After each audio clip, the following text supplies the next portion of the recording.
Smeráci dnes zablokovali parlamentnú schôdzu k emisnej kauze a v mene svojich 83 poslaneckých asistentov povedal dôvody predseda vládnej strany.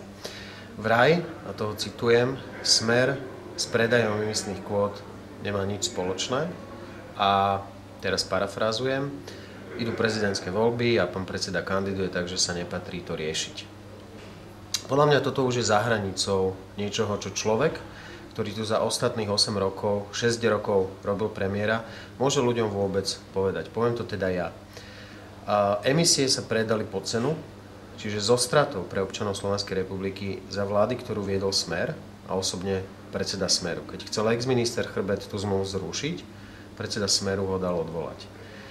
Do dokonalej stability už chýba len tá klasická Ficová veta, že ide o kauzu druhej Dzurindovej vlády. Ale dve iné veci chcem, ktoré s tým súvisia. Prvá. Tam vonku sú billboardy zdravotných sestier, ktorým štát niečo sľúbil a potom im to zobral. Vraj na ich platy chýba 50 miliónov eur.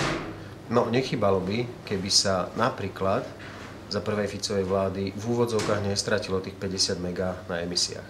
A druhá, opäť sa mi dnes potvrdilo to, čo som si všímal už dlhšie, a to, že predseda Smeru to v tejto kampani bude hrať na martýra. Akože mu všetci chcú zle.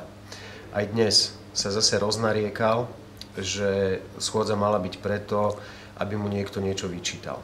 Musí to byť hrozné žiť s pocitom, že čokoľvek sa v tomto štáte deje, tak sa deje len preto, aby do robka niekto drgol alebo ho vyšticoval. Lenže on si to takto vybral sám. Nedá sa 6 rokov lumpačiť a potom sa tvári, že ja nič, že muzikant, to všetko tí druhí. Toto už dal v tej kauze privilegium, keď najskôr hrdinsky zahlasil, že to berie na seba, a keď sa ukázalo, že ide o podvod, tak ho zrazu nebolo. Nedá sa jednoducho byť za dobre s 3-4 akcionármi a zároveň s celým národom. Predseda Smeru si pred tými 8 rokmi vybral sám, komu bude slúžiť, a rozhodol sa rovnako ako Faust.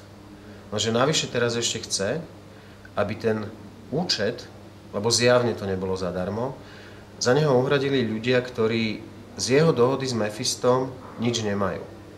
A už o 2 mesiace sa tento národ rozhodne, či ten cudzí účet vráti alebo zaplatí.